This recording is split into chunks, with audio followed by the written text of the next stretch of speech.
Love कुश ने किस प्रकार राम कथा सुनाई। कहानी। भगवान श्री राम के पुत्र लव और कुश महर्षि वाल्मीकि के आश्रम में बड़े हुए।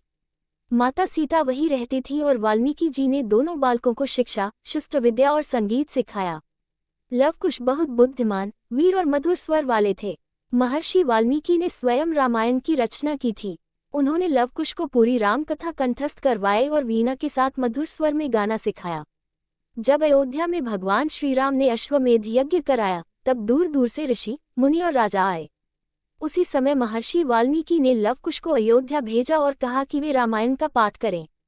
लव कुश अयोध्या की गलियों, राजसभा और यज्ञस्थल पर बहुत मधुर स्वर में राम कथा गाने लगे। उनकी आवाज इतनी मीठी और भावपूर्ण थी कि लोग मंत्रमुग्ध होकर सुनने लगे। जब श्री राम ने यह मधुर राम कथा सुनी तो वे भी प्रभावित हो गए। उन्होंने दोनों बालकों को राजसभा में बुलाया। लव कुश ने श्रीराम के सामने पूरी रामायण गाकर सुनाई, राम जन्म, वनवास, सीता हरण, रावण वध और अयोध्या वापसी तक की कथा। राम जी यह सुनकर भावुक हो गए।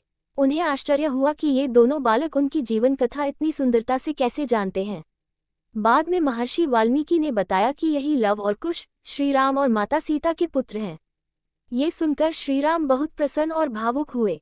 इस प्रकार लव कुश ने मधुर संगीत और भक्ति भाव से पूरी रामकथा श्रीराम और अयोध्या वासियों को सुनाई। सीख, ज्ञान, भक्ति और सत्य की शक्ति सबसे बड़ी होती है। लव कुश ने किस प्रकार रामकथा सुनाई। कहानी। भगवान श्रीराम के पुत्र लव और कुश महर्षि वाल्मीकि के आश्रम में बड़े हुए। माता सीता वहीं रहती थी और वाल्मीकि जी ने दोनों बालकों को शिक्षा, शस्त्र विद्या और संगीत सिखाया। लव कुश बहुत बुद्धिमान, वीर और मधुर स्वर वाले थे।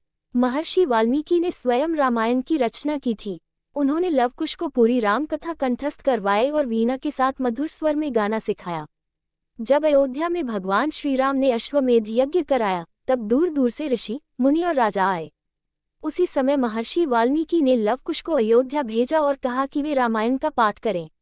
लव कुश अयोध्या की गलियों, राजसभा और यज्ञस्थल पर बहुत मधुर स्वर में राम कथा गाने लगे। उनकी आवाज इतनी मीठी और भावपूर्ण थी कि लोग मंत्रमुग्ध होकर सुनने लगे। जब श्री राम ने यह मधुर राम कथा सुनी तो वे भी प्रभावित हो गए। उन्होंने दोनों बालकों को राजसभा में बुलाया। लव कुश ने श्रीराम के सामने पूरी रामायण गाकर सुनाई, राम जन्म, वनवास, सीता हरण, रावण वध और अयोध्या वापसी तक की कथा। राम जी यह सुनकर भावुक हो गए। उन्हें आश्चर्य हुआ कि ये दोनों बालक उनकी जीवन कथा इतनी सुंदरता से कैसे जानते हैं। बाद में महर्षि वाल्मीकि ने बताया कि यही लव और कुश श्रीराम और माता सीता के पुत्र हैं। ये सुनकर श्रीराम बहुत प्रसन्न और भावुक हुए। इस प्रकार लव कुश ने मधुर संगीत और भक्ति भाव से पूरी रामकथा श्रीराम और अयोध्या वासियों को सुनाई। सीख, ज्ञान, भक्ति और सत्य की शक्ति सबसे बड़ी होती है।